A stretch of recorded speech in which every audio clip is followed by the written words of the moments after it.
Adapun dalam hal ini sifat sami'an basiran itu merupakan penegasan dan sebuah keniscayaan atas sifat bahwasanya Allah memiliki sifat as-sam'u wal basar. Kalau as-sam'u wal basar itu dapat diartikan sifat Allah melihat dan mendengar. Sedangkan makna daripada sami'an basiran itu merupakan sebuah penegasan bahwasanya Allah itu maha mendengar, di mana bukti dan dengan pembuktian bahwasanya Allah itu maha mendengar dan maha melihat, maka termasuk ke dalam talazum bil lazim.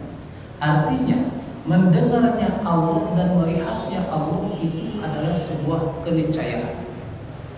Berbeda dengan mendengar dan melihatnya makhluk, di mana mendengar dan melihatnya makhluk itu termasuk ke dalam talazum bil ilah. Artinya pasti dan kepastiannya makhluk mendengar dan melihat itu bil ilah, itu dengan alasan atau dengan ketentuan bahwasanya ketika makhluk mendengar itu ada alat pendengarnya. Alat pendengarannya yakni telinga. Namun tidak setiap yang memiliki alat pendengaran ia bisa mendengar. Dan begitu pun bahwasanya makhluk memiliki sifat melihat. Namun penglihatan tersebut hanya terbatas pada alat untuk melihatnya yakni mata. Dan ada pun banyak pula orang yang memiliki mata namun tidak berfungsi penglihatannya. Maka mendengar dan melihatnya Allah Ta'ala itu talazum bil lazim, artinya sebuah keniscayaan berbeda dengan makhluknya, sehingga mendengarnya Allah tidak dengan telinga sebagaimana mendengarnya makhluk. Melihatnya Allah tidak dengan mata sebagaimana melihatnya makhluk-makhluknya Allah. Dengan apa Allah mendengar? Dengan apa Allah melihat? Maka mendengar dan melihatnya Allah itu wujud daripada bentuk kekuasaan Allah Subhanahu wa Ta'ala, tidak bisa kita gambarkan apabila Allah mendengar dengan telinga, dan tidak pula bisa kita gambarkan melihatnya Allah itu dengan mata. Adapun dalam sebuah lafaz ada yang dikatakan bahwa ainullah, mata Allah, maka tidak pantas mengartikan sebuah kata tersebut dengan arti mata Allah, arti yang serampangan. Kenapa demikian? Sebab jangkauan mata atau fungsi daripada penglihatan mata itu terbatas, di mana jangkauan mata yang ada pada manusia itu hanya sebatas 20 kaki atau kurang lebih sekitar 6 meter. Kemudian jangkauannya pendengaran, salah satu contoh ada pada manusia itu hanya terbatas daripada 20 sampai 20 ribu Hz. Maka lebih daripada itu fungsi pendengaran manusia tidak dapat tercapai lagi mendengar. Lebih daripada itu penglihatan manusia lebih daripada 6 meter sudah kabur. Berbeda dengan berbeda dengan maha melihatnya Allah dan maha mendengarnya Allah. Sehingga maha melihat dan maha mendengarnya Allah itu ta'alluqnya adalah ta'alluq inqisyaf. Arti daripada ta'alluq tersebut hubungannya adalah inqisyaf, terbuka semua apa yang ada pada diri makhluk dan tidak terbatas.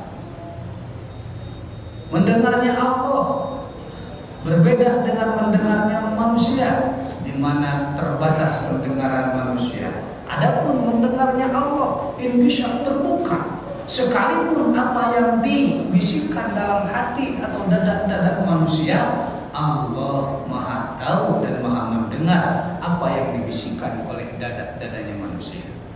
Sekalipun apa yang disembunyikan oleh manusia, dan sekalipun terdapat sebuah hewan yang berwarna hitam berada di dalam gua dan pada waktu malam hari dalam keadaan gelap gulita, mata manusia tidak dapat menjangkau pada itu. Namun berbeda hanya dengan Allah, sekalipun makhluk tersebut hitam dan berada di dalam sebuah gua, dan begitupun pada waktu malam gelap gulita di mana tidak ada cahaya bulan sekalipun, Allah Maha melihat, dan dengan kekuasaan Allah, Allah memberikan penghidupan kepada makhluk tersebut.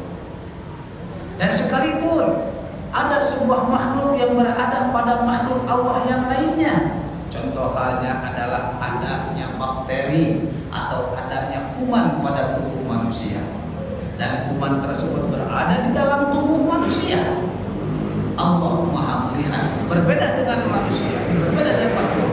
Sekalipun ada bakteri atau kuman berada di luar tubuh manusia, di luar tubuhnya, namun nempel pada tubuh manusia, pandangan manusia tidak dapat menjangkau pada hal tersebut. Berbeda dengan pandangan dan pendengaran Allah Subhanahu wa Ta'ala. Adapun dalil yang menunjukkan bahwasanya Allah Maha melihat dan bahwasanya Allah Maha mendengar adalah dalam doa Allah, wa huwas samiul basir.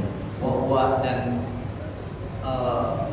Allah, wa itu rujuk kepada Allah Subhanahu wa Ta'ala. As-sami'u yaitu zat yang Maha mendengar, al-basiru dan zat yang Maha melihat, di mana pendengaran dan penglihatan Allah Ta'ala tidak terbatas, sekalipun berada di sebuah tempat ketinggian dan sekalipun berada di sebuah tempat yang paling dalam di bawah perut bumi. Itu sifat wajib bagi Allah, yakni kaunuhu sami'an basiran. Adapun kita sebagai makhluk Allah yang mukallaf, artinya orang yang sudah baligh dan dewasa, hukum syara' mewajibkan kepada kita bahwasanya kita wajib untuk meyakini bahwa Allah memiliki sifat kaunuhu sami'an dan kaunuhu basiran, sehingga perlawanan daripada sifat tersebut adalah kaunuhu as-samma wa kaunuhu a'ma, bahwasanya Allah itu tuli dan Allah itu buta, itu adalah mustahil adanya pada Allah Subhanahu wa Ta'ala. Adapun kita tidak meyakini bahwasanya Allah Ta'ala itu memiliki sifat tersebut, maka tentunya kita akan mendapatkan konsekuensinya dari Allah Subhanahu wa Ta'ala, yakni hukuman dari Allah kelak pada hari kiamat nanti. Itu yang dapat saya sampaikan mengenai sifat wajib bagi Allah, yang mana kita wajib untuk meyakininya dan mengimaninya bahwasanya bukti Allah tersebut memiliki sifat Maha mendengar dan Maha melihat, dan apapun yang kita kerjakan tentunya tidak lepas dari pandangan Allah Subhanahu wa Ta'ala dan pantauan Allah Subhanahu wa Ta'ala. Maka apabila kita akan melakukan perbuatan dosa, berfikirlah terlebih dahulu, meskipun tidak ada yang melihat, namun Allah melihat, sekalipun berada pada hati kita yang kita bisikkan, di mana perbuatan itu tentunya berada dalam pandangan dan pantauan Allah Subhanahu wa Ta'ala. Akhir kalam, wallahu muwaffiq ila aqwamit thoriq. Wassalamualaikum warahmatullahi wabarakatuh.